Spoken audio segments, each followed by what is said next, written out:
Chapter 8.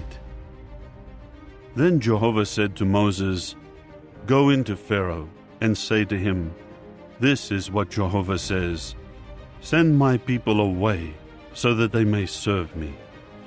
If you keep refusing to send them away, I will plague all your territory with frogs, and the Nile River will swarm with frogs, and they will come up and enter into your house, into your bedroom, on your bed, into the houses of your servants, and on your people, into your ovens, and into your kneading troughs.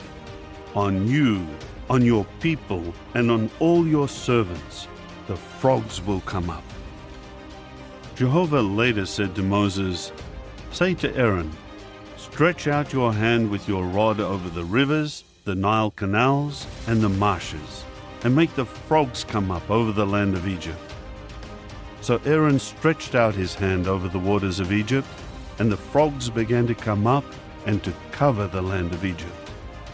However, the magic-practicing priests did the same thing by their secret arts, and they too made the frogs come up over the land of Egypt.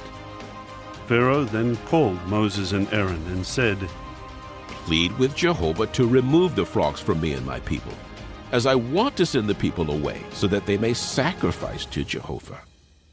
Then Moses said to Pharaoh, I leave to you the honor of telling me when I should plead to have the frogs removed from you, your servants, your people, and your houses. Only in the Nile River will they be left. To this he said, "Tomorrow." So he said, It will be according to your word, so that you may know that there is no one else like Jehovah our God. The frogs will depart from you, your houses, your servants, and your people. They will be left only in the Nile. So Moses and Aaron went out from Pharaoh, and Moses pleaded with Jehovah about the frogs that he had brought upon Pharaoh. Then Jehovah did as Moses asked, and the frogs began to die in the houses, the courtyards, and the fields. They were piling them up in countless heaps, and the land began to stink. When Pharaoh saw that there was relief, he hardened his heart, and he refused to listen to them, just as Jehovah had said. Jehovah now said to Moses, "Say to Aaron, Stretch out your rod and strike the dust of the earth, and it must become gnats in all the land of Egypt." And they did this. Aaron stretched out his hand with his rod and struck the dust of the earth, and the gnats came on man and beast. All the dust of the earth became gnats in all the land of Egypt. The magic-practicing priests tried to do the same and produce gnats by their secret arts, but they could not. And the gnats came on man and beast. So the magic-practicing priests said to Pharaoh, "It is the finger of God." But Pharaoh's heart continued to be obstinate, and he did not listen to them, just as Jehovah had said. Then Jehovah said to Moses, "Get up early in the morning and station yourself in front of Pharaoh.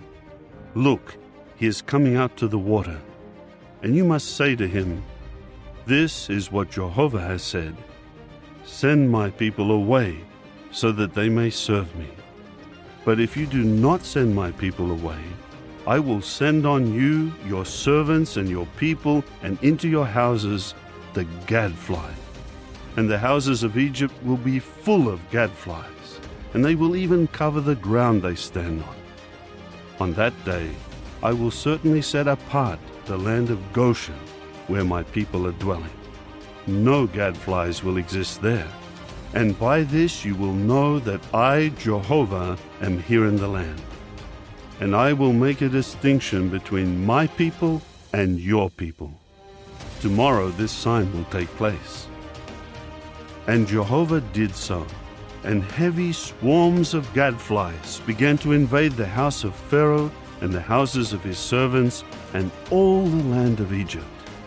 The land was ruined by the gadflies.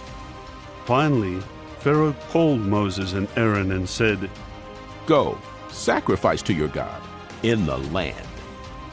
But Moses said, It is not proper to do so, because what we would sacrifice to Jehovah our God would be detestable to the Egyptians. If we would make a sacrifice that was detestable to the Egyptians right before their eyes, would they not stone us? We will make a 3-day journey into the wilderness, and there we will sacrifice to Jehovah our God, just as he has said to us. Pharaoh now said, I will send you away to sacrifice to Jehovah your God in the wilderness. Only you must not go so far away. Plead in my behalf. Then Moses said, Now I am going away from you, and I will plead with Jehovah, and the gadflies will depart from Pharaoh, his servants, and his people tomorrow. But Pharaoh must stop trifling with us by refusing to send the people away to sacrifice to Jehovah.